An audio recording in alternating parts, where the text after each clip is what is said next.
Yeah, my name is Stan. I'm a product manager here at Raken.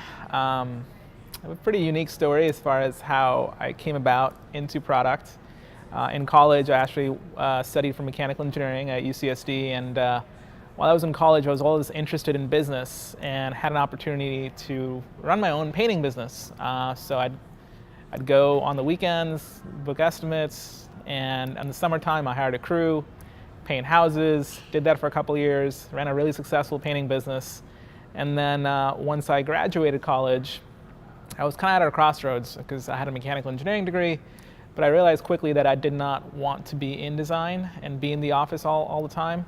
So I was at a job fair, had an opportunity to talk to Turner Construction, and it was a perfect fit just because I could be on a job site, be in the field, manage projects, but also work with architects, engineers, solve design issues, challenges that arise when you're building something. And I did that for about 6 years, worked with Turner for 5, and then Kitchell for a year, doing a variety of projects. And a constant theme kind of came up. I was always leveraging technology when I was on my projects. And one of the technology vendors that I used a lot was Bluebeam. And I was able to transition from construction to construction tech with this company because they were opening up an office in San Diego. So in that role, essentially I was doing sales, consulting. When I was at Turner and Kitchell, I was managing projects. While I was at Bluebeam, I was essentially managing clients that managed those projects. So it was a good fit. I knew the product really well. And then 2 years into it, I had an opportunity to meet Kyle, our CEO at Raken, and he and I clicked off. And I transitioned to Raken, but with the only caveat that I was going to run product. So that was new, exciting for me because it's a new learning opportunity. And I've been doing that for now 2.5 years. And I think it's really helped me just coming from the construction industry, also working in the construction tech space, and working for a startup in that construction tech space and taking over product. It really gives you a unique vantage point because you can really empathize with your end users, which for us are superintendents and foremen, but really also understand the business needs as a company, as sales, marketing, what they need to ensure that the product's successful, the company is successful. So I can really use all those skills that I've gained over the years to really push our product through and make sure that as a company, we're making the right decisions from a product standpoint, but also as a business standpoint. So that's my background and kind of how I got into product management.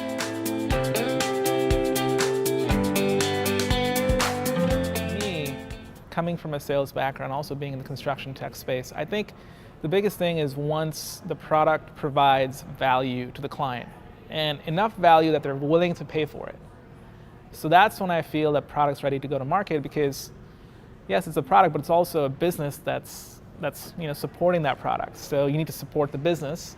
And the biggest thing when you're releasing something, especially if it's your first feature or first product, you need to make sure someone's going to pay for it. And there's a client out there for it. And it's solving a big pain point. It doesn't need to have all the bells and whistles, but it needs to solve a big pain point enough so that the client will actually pay for it.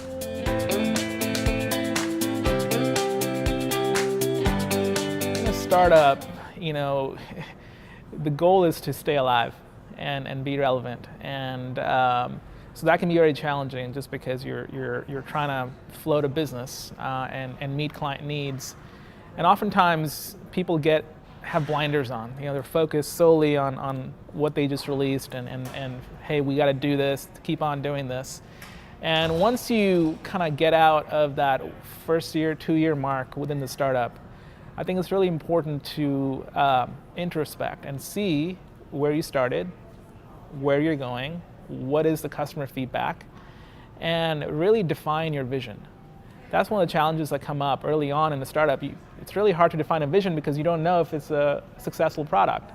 And once you have a successful product or you have some kind of product market fit, you then realize, okay, this is what clients like, so how do we do more of what they like? And that's where you take a step back. And usually that happens at the end of year 1 or year 2. And you take a step back and see what your product's solving currently, what your clients want, and then where you should head. And once you can wrap that around your head, I think you will gain a lot of value, because then you'll know where the product needs to go so that it meets client needs, but also people are willing to pay for it and you can sustain your business.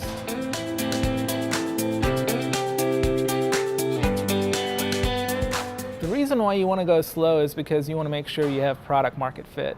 You don't want to invest a lot of time in development and trying to make your product look perfect, because you don't even know if the clients are actually going to like it. You want to get as much validation from your end users as possible so that you know you're going in the right direction. And you release in slow increments, but make sure that what you're going to release is going to provide value. It doesn't need to have all the bells and whistles, but it's solving a big pain point. And then once you have it out there and clients actually like it, they're giving you feedback, and most importantly, they're paying for it, then you can understand what you need to do next to evolve the product further. So validation is key, and then also you want to ensure that someone's going to pay for it. Because if you release something that has all the bells and whistles, but nobody's paying for it, you just invested all this money into something that nobody really wants.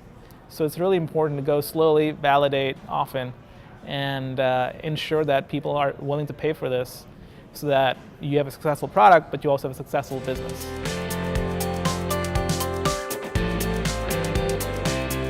At Raken, we rely on feedback from clients, and that should be an important feedback loop within any company.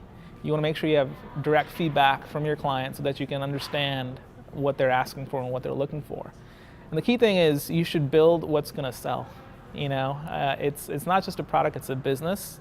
So you need to have that mindset. And if it's going to sell, that's something you should build, but you want to stay true to your vision, right? There are numerous things you can build that will sell, but does it make sense with what the business is all about, what the product is all about? So stay true to what your product is and the clientele that you're attracting, and then just ensure that the feedback is there and you have a product that people are willing to pay for.